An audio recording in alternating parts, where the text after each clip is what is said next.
മത്തായി എഴുതിയ സുവിശേഷം എടുക്കാം, 9-ാം അധ്യായം എടുക്കാം. 27 മുതൽ 29 വരെയുള്ള വാക്യങ്ങളാണ് നമ്മൾ ധ്യാനിക്കാൻ പോകുന്നത്. മത്തായി സുവിശേഷം 9-ാം അധ്യായത്തിൻ്റെ 27 മുതൽ 29 വരെയുള്ള വാക്യങ്ങൾ വളരെ പരിചിതമായ വാക്യങ്ങളാണ്. അതിനകത്തുനിന്ന് ദൈവത്തിന് നിങ്ങളോട് ഭയങ്കരമായിട്ട് സംസാരിക്കാനുണ്ട്. നമുക്ക് ആ വാക്യങ്ങളൊന്ന് വായിച്ച് കേൾക്കാം. യേശു അവിടെ നിന്ന് പോകുമ്പോൾ 2 കുരുടന്മാർ ദാവീദ് പുത്ര, ഞങ്ങളുടെ കണ്ണ് തോന്നണമേ എന്ന് നിലവിളിച്ചുകൊണ്ട് പിന്തുടർന്നു. അവൻ വീട്ടിലെത്തിയപ്പോൾ കുരുടന്മാർ അവന്റെ അടുക്കൽ വന്നു. ഇത് ചെയ്യുവാൻ എനിക്ക് കഴിയുമെന്ന് വിശ്വസിക്കുന്നു എന്ന് യേശു ചോദിച്ചതിന് ഉവ്വ് കർത്താവേ എന്നവർ പറഞ്ഞു. അവൻ അവരുടെ കണ്ണ് തൊട്ടു. യേശു അവരുടെ കണ്ണ് തൊട്ടു. നിങ്ങളുടെ വിശ്വാസം പോലെ നിങ്ങൾക്ക് ഭവിക്കട്ടെ എന്ന് പറഞ്ഞു. ഉടനെ അവരുടെ കണ്ണ് തുറന്നു. മതി. യേശുക്രിസ്തുവിന്റെ ഗിരിപ്രഭാഷണമാണ് മത്തായി 5-ാം അധ്യായം മുതൽ 8-ാം അധ്യായം വരെ. 5, 6, 7, 3 അധ്യായങ്ങൾ, 111 വാക്യങ്ങൾ യേശു ക്രിസ്തുവിൻ്റെ ഗിരിപ്രഭാഷണമാണ്. സ്തോത്രം. ദൈവത്തെ, യേശുവിനെ അറിയാത്തവർ പോലും ഈ ഗിരിപ്രഭാഷണത്തിലെ വാക്കുകളാണ്, സ്തോത്രം, ഓരോ സ്ഥലത്തും എടുത്ത് ഉദ്ധരിക്കുന്നത്. നിയമസഭയിൽ പറയുന്ന വാക്കുകൾക്കകത്ത് പോലും ഈ ഗിരിപ്രഭാഷണത്തിലെ വാക്കുകളാണ് എടുത്ത് പറയുന്നത്. സ്തോത്രം. അപ്പം യേശുക്രിസ്തുവിൻ്റെ ഗിരിപ്രഭാഷണം മലമുകളിൽ നിന്ന് പ്രസംഗിക്കുമ്പോൾ താഴെ നിന്ന്, സ്തോത്രം, ഒരു കുഷ്ഠരോഗിയായ മനുഷ്യൻ ഇത് കേട്ടുകൊണ്ടിരിക്കുക. ഇറങ്ങി വന്നപ്പോൾ ചോദിച്ചു, കർത്താവേ, എന്നെ ഒന്ന് ശുദ്ധമാക്കാവോ? സ്തോത്രം. യേശു അവനെ കൈ നീട്ടി തൊട്ടു. ഉടനെ അവൻ എന്തു ചെയ്തു? ശുദ്ധനായി. ന്യായപ്രമാണം കുഷ്ഠരോഗിയെ തൊട്ടാൽ അശുദ്ധനാകുമെന്നാണ്. ഇവിടെ വിശുദ്ധൻ അശുദ്ധനെ തൊട്ടപ്പം അശുദ്ധനൂടെ വിശുദ്ധനായി മാറി. മലമുകളിൽ യേശു ഇറങ്ങി വന്ന് ഒന്ന് തൊട്ടു. പിന്നെ അധ്യായം ഒന്നും ഞാൻ വിവരിക്കുന്നില്ല. 9-ാം അധ്യായത്തിൽ വരുമ്പം, സ്തോത്രം, ഈ 9-ാം അധ്യായം അത്ഭുതങ്ങളുടെ അധ്യായ. 9-ാം അധ്യായം 1-ാം വാക്യത്തിൽ യേശു പടക് കയറി ഇക്കരെ കടന്ന് സ്വന്തം പട്ടണത്തിലെത്തി. യേശു എവിടെ എത്തി? സ്വന്തം പട്ടണത്തിലെത്തി. ഉടനെ അവിടെ, സ്തോത്രം, യേശു ഒരു വീട്ടിൽ പ്രസംഗിച്ചുകൊണ്ടിരിക്കുമ്പം പക്ഷപാതം പിടിച്ച ഒരാളെ എടുത്തുകൊണ്ട് വന്നു. സ്തോത്രം. അവനെ കട്ടിലോടെ ഇറക്കി മുമ്പിലോട്ട് വെച്ചു. യേശു അവനോട് പറയാം, നിന്റെ പാപങ്ങൾ മോചിച്ച് തന്നിരിക്കുന്നു. എന്നിട്ട് താഴെ എഴുതി, ഭൂമിയിൽ പാപങ്ങൾ മോചിപ്പാൻ ദൈവപുത്രന് അധികാരമുണ്ടെന്ന് അറിയേണ്ടതിന് അവനോട് കിടക്ക എടുത്ത് നടക്കാൻ പറഞ്ഞു. ഇതെല്ലാം ജനം കണ്ടുകൊണ്ട് നിൽക്കുക. സ്തോത്രം. പിന്നെ ഇച്ചിരി നേരം കഴിഞ്ഞപ്പം പരീക്ഷന്മാരെല്ലാം കൂടെ ഒരു ചോദ്യം ചോദിച്ചു. സ്തോത്രം. ചോദ്യം 11-ാം വാക്യം. പരീക്ഷന്മാർ അവനെ കണ്ടു. അവൻ ദൈവത്തിന് സ്തോത്രം. ഒന്ന് വായിച്ചേ 11-ാം വാക്യം. പരീശന്മാർ അത് കണ്ട് അവന്റെ ശിഷ്യന്മാരോട്, നിങ്ങളുടെ ഗുരു ചുങ്കക്കാരോടും പാപികളോടും കൂടെ ഭക്ഷിക്കുന്നു. ഇവർക്ക് യേശുവിനെ പിടികിട്ടുന്നില്ല. യേശു ഈ പാപത്തിന്റെ മൊന ഓടിക്കാനാ വന്നത്.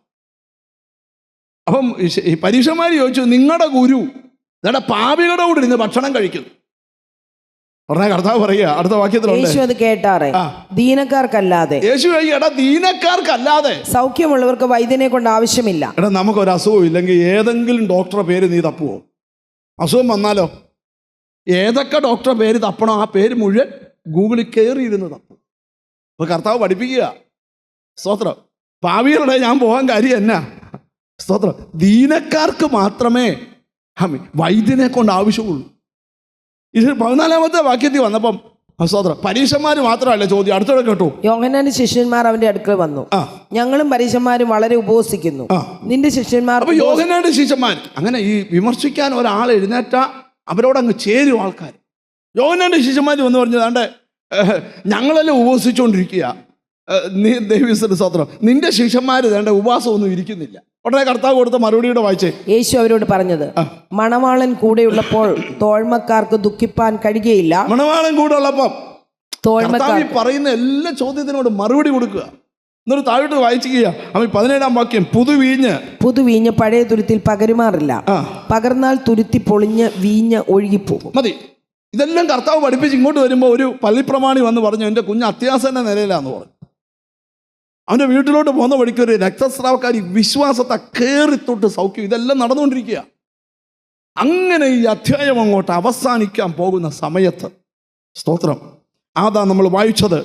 2 കുരുടന്മാരെന്ന് പറഞ്ഞാൽ മനസ്സിലായോ? ഒരിക്കലും ജീവിതത്തിൻ്റെ അന്ധത മാറാത്തവർ. സ്തോത്രം.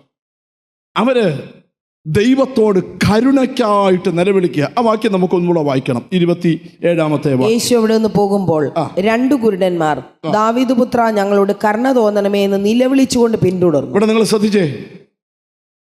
അപ്പൊ ഇവര് സ്തോത്രം നാട്ടിൽ കേൾക്കുന്ന വാർത്ത മുഴുവൻ യേശു ഭയങ്കര കാര്യങ്ങൾ ചെയ്യുമെന്ന. ഞാൻ നിങ്ങളോട് തുറന്നു പറയാം, ആരെല്ലാം നിന്നെ തെറ്റായി പഠിപ്പിച്ചാലും ഒട്ടും വിടരുത്. യേശു ഇന്നും ഭയങ്കര കാര്യങ്ങൾ ചെയ്യുന്നവനാണ്. ഒരാമയും വരുന്നില്ല. അത്ഭുതങ്ങൾ എവിടെ നിന്നൊക്കെ നിന്നോട് ആൾക്കാർ വിമർശിച്ച് ചോദിച്ചാൽ മിണ്ടാതിരുന്നോണം. അവൻ അത്ഭുതം കാണത്തില്ല, പക്ഷെ നീ അത്ഭുതം കാണും. വിശ്വാസം കൊണ്ട് ഒരു സ്തോത്രം ചെയ്യുക. ഞാൻ ദൂരിലോട്ട് വരാൻ അടുത്തിരിക്കുന്ന കൈ കൊടുത്ത് പറ, നമ്മളൊരു അത്ഭുതം കാണാൻ പോവാന്ന് പറ. നമ്മളിന്ന് ജീവിച്ചിരിക്കുന്നത് അത്ഭുതമാ. ഇന്നിവിടെ ആരാധനയ്ക്ക് വന്നതൊരു മഹാത്ഭുതമാ. എത്ര പേര് അതിന് ആമീൻ പറയാൻ തയ്യാറാ? ഞാൻ തരുന്ന വെളിപ്പാട് അതുപോലെ പറയുക. 3 കാര്യങ്ങൾ ഇന്നത്തെ പ്രാർത്ഥനയിൽ നടക്കും. ഒന്നാമത്തെ കാര്യം, ദൈവത്തിൽ നിന്നകന്ന് ദൈവഹിതമില്ലാത്ത നടക്കുന്ന ചിലരുടെ വഴി ദൈവം ഇന്ന് അടയ്ക്കും.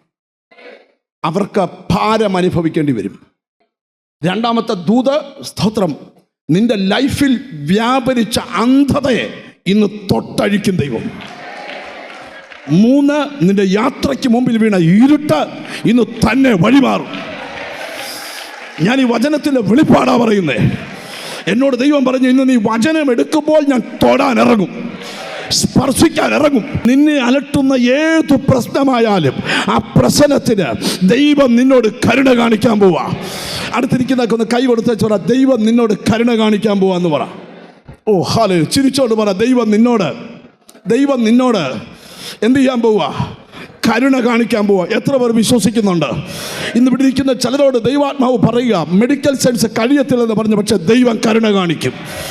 ലോകം പറഞ്ഞു നടക്കത്തില്ല, പക്ഷെ ദൈവം കരുണ കാണിക്കും. ഇന്ന് രോഗസൗഖ്യം മാത്രമല്ല, നിന്റെ ലൈഫിന്റെ ഇരുട്ടിനെ വഴിമാറ്റാൻ ദൈവം കരുണ കാണിക്കാൻ പോവുക. ആരൊക്കെ തടഞ്ഞാലും വിളി നിർത്തരുത്. കർത്താവേ കരുണ തോന്നണമേ. ഓ യേശുവിന്റെ നാമത്തില് ഇന്ന് ഇവിടെ ഇരിക്കുന്ന ചിലരോട്, നിനക്ക് എവിടുന്ന സഹായമെന്ന് അറിയത്തില്ല, പക്ഷെ ദൈവം കരുണ. ദൈവം എന്നോട് പറഞ്ഞു, ഈ അന്ധന്മാരെ പിടിച്ച് തുടങ്ങിക്കോ. കരുണ രോഗസൗഖ്യത്തിൽ മാത്രമല്ല, ഒത്തിരി കാര്യത്തിൽ ഞാൻ കരുണ കാണിക്കാൻ പോവാ. എത്ര പേർ അതിന് ആമീൻ പറയും? ഒരുപക്ഷെ അടുത്ത ഞായറാഴ്ച നീ ഇവിടെ പ്രയറിന് വരുന്നതിന് മുമ്പ് ഈ കരുണ നിന്റെ മേൽ വീഴും. ഈ കരുണ നിന്റെ സന്തതിയുടെ മേൽ വീഴും. ഒത്തിരി വർഷങ്ങൾ ആഗ്രഹിച്ചിട്ട് നടക്കാത്ത പല കാര്യവും, ഒത്തിരി കൊല്ലങ്ങൾ സ്തുതിച്ചിട്ട് നടക്കാത്ത പല കാര്യവും ഇന്ന് യേശുവിന്റെ ആത്മാവ് പറയുക, അവൻ നിന്നോട് കരുണ കാണിച്ചാൽ. ആരാധിക്കുന്ന ചിലരുടെയൊക്കെ അടുക്കൽ കർത്താവ് ഇറങ്ങിയെന്ന് വെച്ച് പറയാം, മോനെ ഭാരപ്പെടണ്ട, നിന്റെ കുഞ്ഞിൻ്റെ കാര്യത്തിൽ ഞാൻ കരുണ കാണിക്കും, നിന്റെ ജോലിയുടെ കാര്യത്തിൽ ഞാൻ കരുണ കാണിക്കും, നിന്റെ വീട് പണിയുടെ കാര്യത്തിൽ ഞാൻ കരുണ കാണിക്കും, നിന്റെ മുമ്പോട്ടുള്ള യാത്രയുടെ പിമ്പിൽ ഞാൻ കരുണ കാണിക്കും, നിന്റെ ഉയർച്ചയുടെ പിമ്പിൽ ഞാൻ കരുണ കാണിക്കും. ആർക്കും സഹായിക്കാൻ കഴിയാത്തിടത്ത് ഇതാ കരുണയുടെ കരം നീട്ടാൻ എബ്രായ ലേഖന കർത്താവ് പറയുന്ന വാക്യം ശ്രദ്ധിച്ചോ. അതുകൊണ്ട് കരുണ ലഭിപ്പാനും തത്സമയത്ത് സഹായത്തിനുള്ള കൃപ പ്രാപിപ്പാനും ധൈര്യത്തോടെ കൃപാസനത്തോട് അടുത്ത് ചെല്ല്. നിങ്ങൾ ഇന്ന് വന്നത് KPS മാനർ ഹാളിലല്ല, നിങ്ങൾ വന്നത് ജീസസ് വോയ്സിന്റെ ചർച്ചിലല്ല. തത്സമയത്ത് സഹായത്തിനുള്ള കൃപ പ്രാപിപ്പാൻ ധൈര്യത്തോടെ. ഇത്രയും പ്രശ്നം ആര് തീർക്കും? അനിപ്പാഷ് തീർക്കുമോ? നോ. ജോഷി പാഷ് തീർക്കുമോ? നോ. ജീസസ് ആര് തീർക്കും? ആരും തീർക്കത്തില്ല. പക്ഷേ ദൈവത്തിന്റെ കരുണ നിന്റെ മേൽ വീഴാൻ പോവാ. ഓ, തിരിച്ചറിഞ്ഞ് ദൈവത്തിന് സ്തോത്രം ചെയ്യ്. എന്നോട് ദൈവത്തിൻ്റെ ആത്മാവ് പറയുക, നീ വർഷങ്ങളായി കൊതിച്ച ആ അത്ഭുതം ഉണ്ടല്ലോ, ദൈവത്തിൻ്റെ കരുണ വീണ നടക്കും. ഏതു ദേശത്ത് നീ അപമാനിക്കപ്പെട്ടോ അവിടെ തന്നെ ഈ കരുണ വീഴാൻ പോവുക. ഏതു ദേശത്ത് നീ നിന്ദിക്കപ്പെട്ടോ അവിടെ തന്നെ ഈ കരുണ, വേറെ ആരുടെ മേലുമല്ല, നിന്റെ മേൽ. ഞാനൊരു വെളിപ്പാട് പറയാം, ഇന്ന് ശത്രു ലജ്ജിക്കുന്ന ദിവസമാ. നീ ഇങ്ങനെ തന്നെ ആകുമെന്ന് ചിലർ എഴുതി വെച്ചിട്ടുണ്ട്, പക്ഷെ ഇന്ന് ദൈവം പറയാം, നീ ഇങ്ങനെ ആകത്തില്ല. ഒരാമീൻ വരുന്നില്ല. ഞാനിവിടെ ഇരിക്കുന്ന ചിലരോട് പറയാം, നിന്റെ നേരെ മനുഷ്യരെഴുതിയ വിധി ഇന്ന് ദൈവം തിരുത്താൻ പോവുക. എത്ര പേർ ആമീൻ പറയും? നീ ഇങ്ങനെ നിന്റെ വീട് അനാഥമാകത്തേ ഉള്ളൂ, ഇങ്ങനെ നിന്റെ വീട് തകരത്തേ ഉള്ളൂ, ഇങ്ങനെ നിന്റെ കുഞ്ഞ് ജോലി കിട്ടാതിരിക്കത്തേ ഉള്ളൂ, ഇങ്ങനെ നിന്റെ വിവാഹം നടക്കാതിരിക്കത്തേ ഉള്ളൂ. ആ വിധി കരുണ വീഴുകയാ, ദൈവത്തിന്റെ കരുണ. ഓ ചില ശിരസിന്മേൽ എനിക്കറിയത്തില്ല, ഈ യോഗം തീരുന്നതിന് മുമ്പ് കണ്ടോ ചിലരുടെ മേൽ കരുണ വീഴുന്നു, നിന്റെ മേൽ മാത്രമാ. നിന്റെ വീടിനെ തേടി വരുന്നു ദൈവം, നിന്റെ സന്തതിയെ തേടി വരുന്നു ദൈവം.